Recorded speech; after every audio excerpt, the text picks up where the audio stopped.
Okay, welcome back to the deep dive.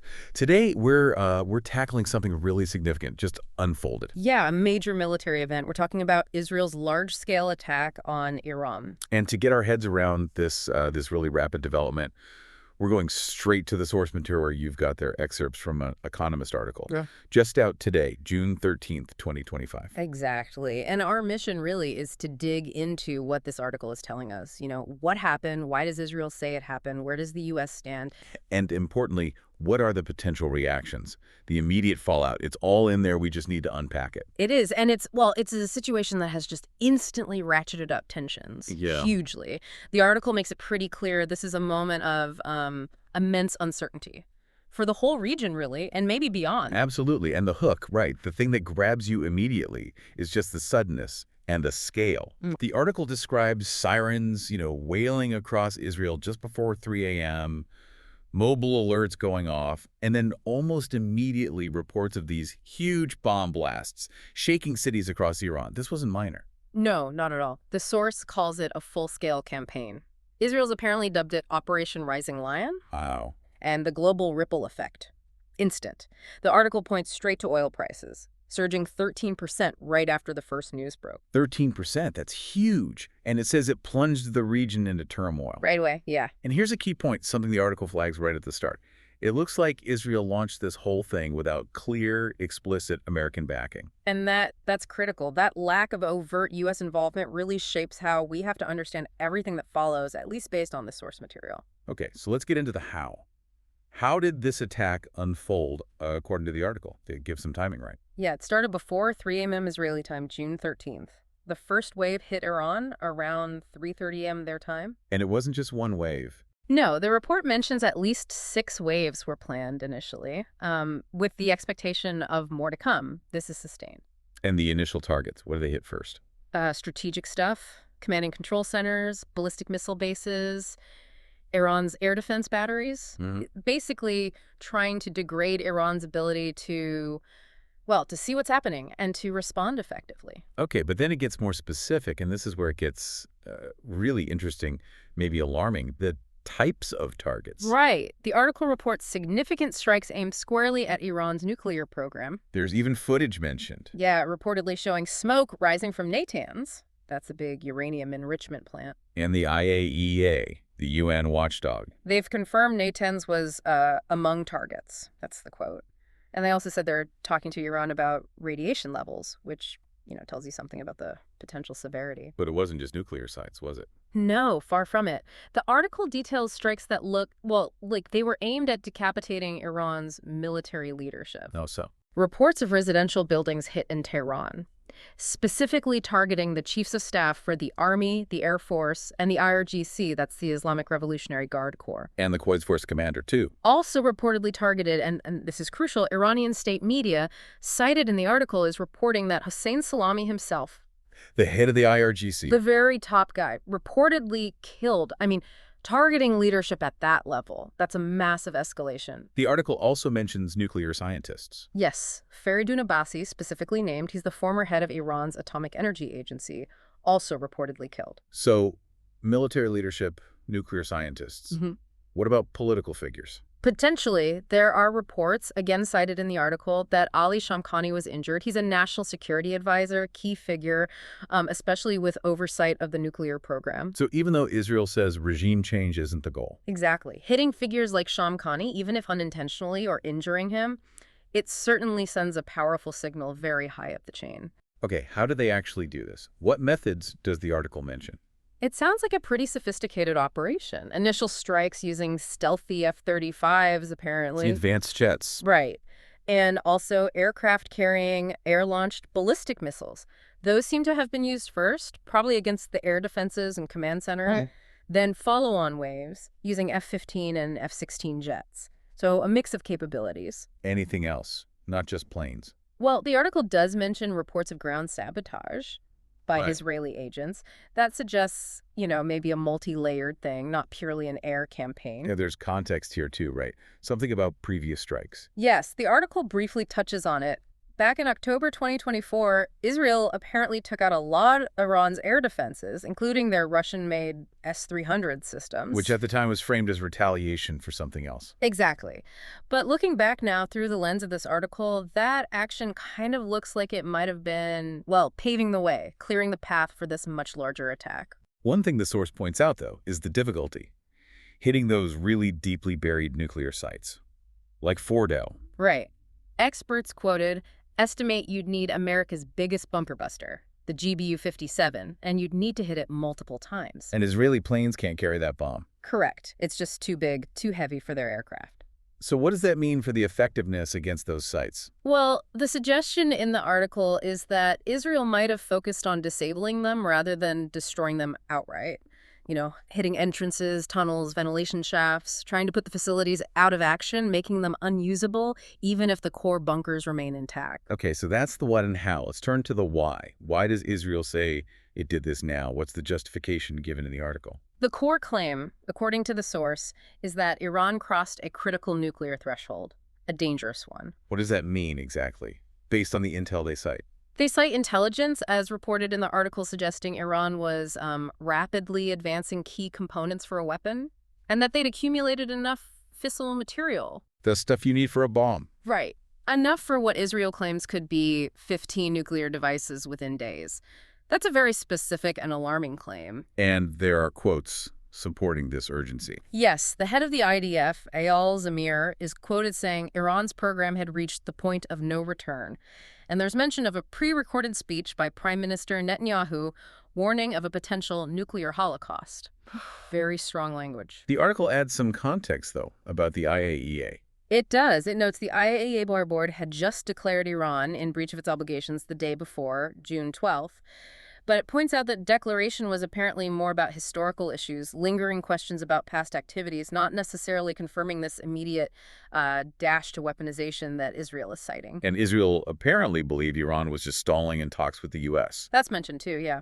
Israel's belief, though the article doesn't cite specific evidence for this belief, was that Iran was basically just playing for time with the ongoing U.S. negotiations. Which brings us neatly to the American angle, which sounds complicated. Very. The article really emphasizes this point. Israel launched this seemingly without clear, explicit American backing, a green light. And a key reason for that might be this difference in intelligence assessments. It seems highly likely. The source directly contrasts the Israeli claims with the U.S. view. It quotes the U.S. Director of National Intelligence, Tulsi Gabbard, who stated back in March 2025... What did she say? That U.S. intelligence agencies had concluded Iran is not building a nuclear weapon. And, crucially, that Supreme Leader Khamenei has not authorized the nuclear weapons program that he suspended in 2003. Okay, and just to be crystal clear for everyone listening, we're relaying these differing intelligence assessments as reported in the source material. We're not endorsing one view or the other, just presenting the difference the article highlights. Absolutely crucial point. And that fundamental disagreement and assessment is probably, well, a major factor behind why the U.S. wasn't directly involved in launching these strikes. So what has the U.S. administration said, according to the article? Well, they confirm Israel did notify the Trump administration beforehand, so they knew it was coming. But notification isn't participation. Exactly. Secretary of State Marco Rubio's statement is quoted. He explicitly said Israel took unilateral action and that America was not involved. But he also warned Iran. Yes, a clear warning. Iran should not target U.S. interests or personnel, setting a clear red line for any potential Iranian response. Interesting. And Israel is apparently claiming some kind of support. The article mentions that, yes, an undefined claim of support from the Americans, despite U.S. forces not actually taking part in the bombing. The specifics of that support aren't detailed in the excerpt. And what about President Trump himself? What was his position reportedly before this happened? It's quite telling.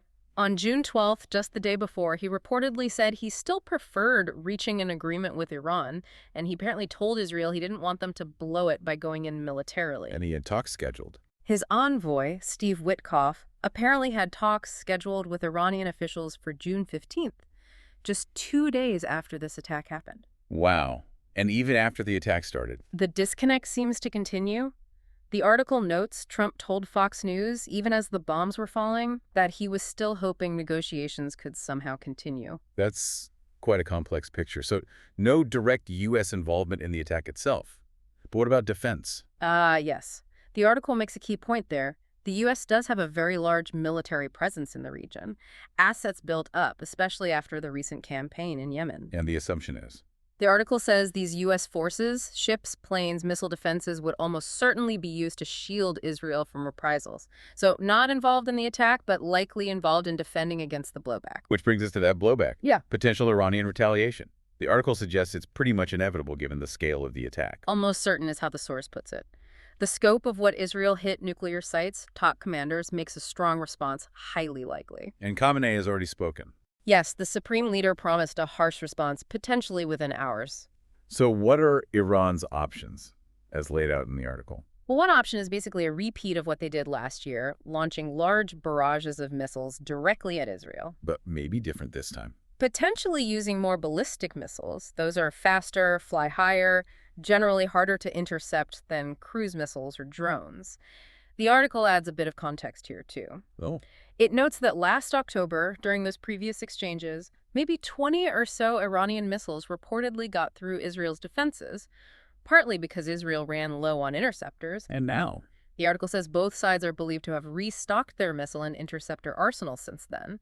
So another missile exchange could be intense. But are there other options besides hitting Israel directly? Definitely. They could go after American targets, embassies, military bases in the region. Those are obviously closer to Iran, potentially easier to strike accurately. A very dangerous option, presumably. Hugely. Or they could target global commerce, attack shipping in the Straits of Hormuz. Where all that oil passes through. Exactly. 21% of global oil supplies. That's why the oil price jumped so fast.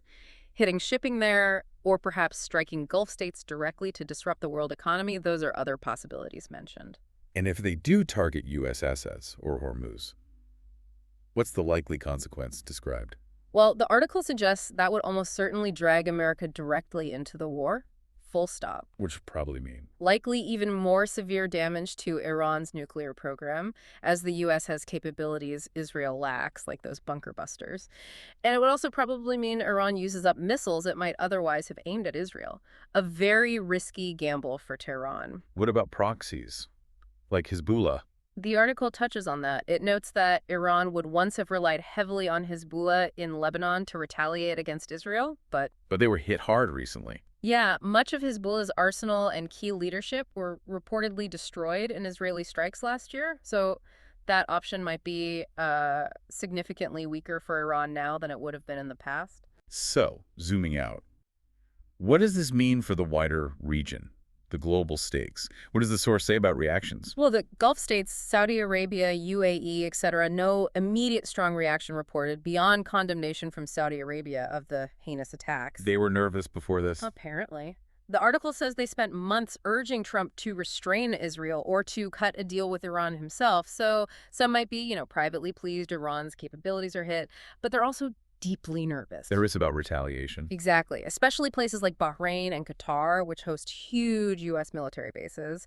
They could easily become targets if Iran decides to hit U.S. interests. So it just throws up a ton of questions, doesn't it? Massive questions. How resilient is the Iranian regime going to be? Will the U.S. really stay out of direct offensive conflict, or will it inevitably get dragged in? What will Iran's retaliation actually look like? Can it be contained? The article sort of frames the next few days as a major test.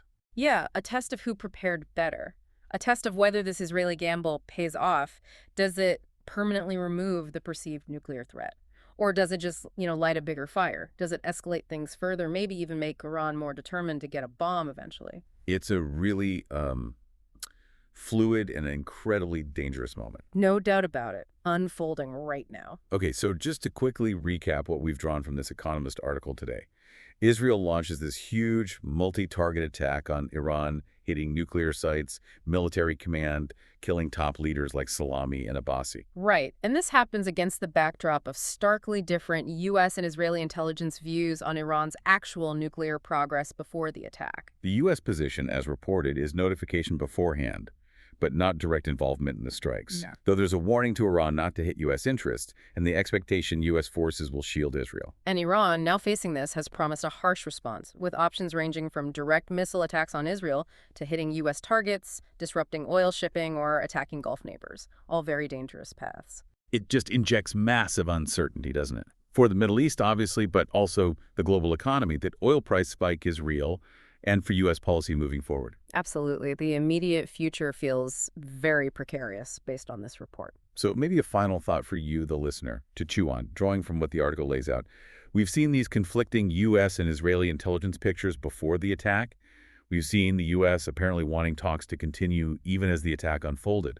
So what does this kind of large-scale, unilateral Israeli military action, seemingly without that clear U.S. green light, tell us about the limits? The limits of diplomacy, maybe the limits of allied coordination, when two partners just have fundamentally different reads on how immediate and severe a threat really is. A critical question to ponder as this crisis develops.